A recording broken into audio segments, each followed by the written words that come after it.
Début de ce journal, nous recevons dans ces grands rendez-vous dès l'actualité Serge Farini Bindou, communicateur principal du gouverneur Carly Nzanzu Kassivita, qui nous disons bonsoir. Bonsoir madame. Alors, la force de l'Union sacrée au nord Kivu a peint un tableau sombre de la gestion du gouverneur Carly Nzanzu Kassivita. Entre autres, il lui est reproché le non-respect de la mesure de la gratuité de l'enseignement prônée par les chefs de l'État. Une vision de choses à laquelle vous tenez à réagir ce soir en direct de Michel Pivos TV.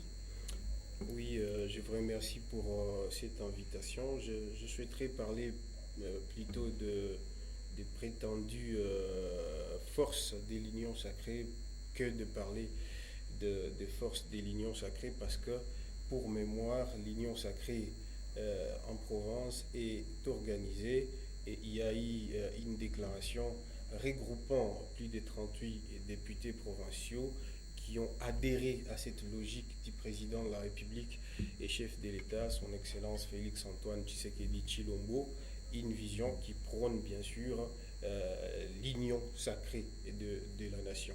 Et si ces petits groupes, ces acteurs politiques estimeraient évoluer au sein de l'union sacrée, la porte reste grandement ouverte pour eux que de se présenter, se prévaloir comme devant être la force de l'union sacrée ou l'union sacrée regroupée ici en province. Estimez-vous, Serge Farini, que la force de l'Union sacrée au nord Kivu n'a pas de raison d'être?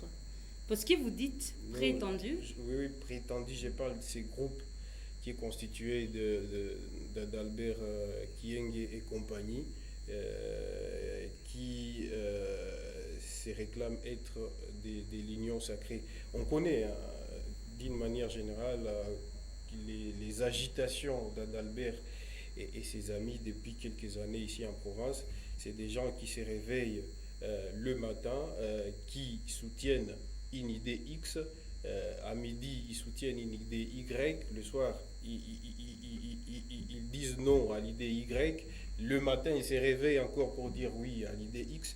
C'est-à-dire que c'est un groupe constitué d'opportunistes politiques et cette façon de faire la politique doit être condamnée avec la dernière énergie. Mais parce que vous parlez de la gratuité de l'enseignement, si peut-être il faut déjà que je puisse en parler avec votre autorisation, il faut dire que le gouverneur de Provence, son Excellence Carly Nzanzu Kassivita, est le représentant du chef de l'État en Provence.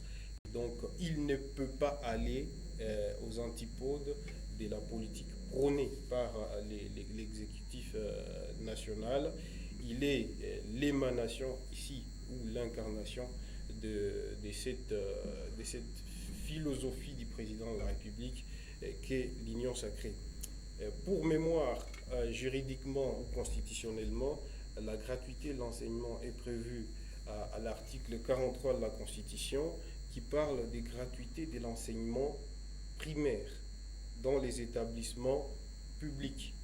Mais les groupes d'Albert et compagnie assemblés, j'ai comme l'impression qu'ils n'ont pas eu le temps de lire la Constitution parce qu'ils ont parlé de l'enseignement in globo. À l'école maternelle, il n'y a pas de gratuité de l'enseignement. À l'université, il n'y a pas de gratuité de l'enseignement. Même au secondaire, il s'agit de la gratuité de l'enseignement primaire. Donc vous estimez d'abord, de prime abord, qu'il y a un problème, qu'il y a une problématique justement au niveau même de la qualification des faits reprochés au gouverneur de la province par, n'est-ce pas, la force de l'Union sacrée au Nord Kivu? Oui, exactement, une force qui a toujours raté ses sorties médiatiques, une force qui généralement confond vitesse et précipitation, et ça donne, c'est que ça a donné une communication totalement ratée. Et s'il faut parler de l'arrêté, parce que c'est de ça qu'il s'agit. Justement, il y a une question autour de cet arrêté. On se demande justement de qui émane l'arrêté fixant les frais de fonctionnement. Bon, on a entendu les groupes d'Albert et compagnie dire que l'arrêté était l'émanation de quelque chose boutiqué entre l'exécutif et l'organe délibérant. Je tiens ici à corriger cette affirmation gratuite, ces mensonges. L'arrêté du gouverneur est l'émanation du conseil provincial qui a été, du comité provincial qui a été mis sur pied pour ce faire, un comité qui est composé des services techniques, de l'EPST, des syndicalistes et même des parents. C'est la matrice de l'arrêté a été travaillée à ce niveau-là et puis renvoyée vers l'autorité pour que cela soit couché sous forme d'arrêté. Donc l'arrêté est venu des organes techniques qui sont les PST, les syndicalistes, ainsi que les parents. Et ce n'est pas du tout quelque chose qui a été boutiqué comme ils l'ont dit entre l'exécutif provincial et l'organe délibérant. Donc pour vous, le gouverneur de la province n'est pas l'homme à abattre. Ce qu'il faut dire en foi de tout ce qui précède, c'est que le gouverneur de province, Carline Nzanzu Kasivita, reste droit dans ses bottes et il ne peut pas céder à des petites pressions comme celle-là. Il y a des canaux appropriés pour revendiquer des droits et je m'imagine que la bande d'Albert et compagnie devrait suivre cette logique des choses.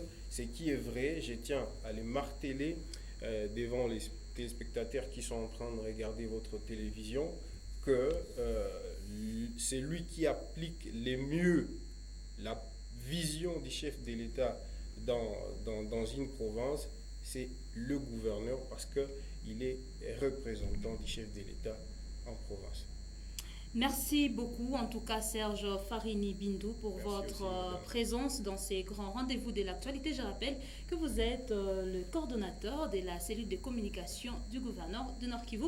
Nous allons à présent poursuivre avec ces journaux, si pas pour clôturer même, les confessions religieuses demeurent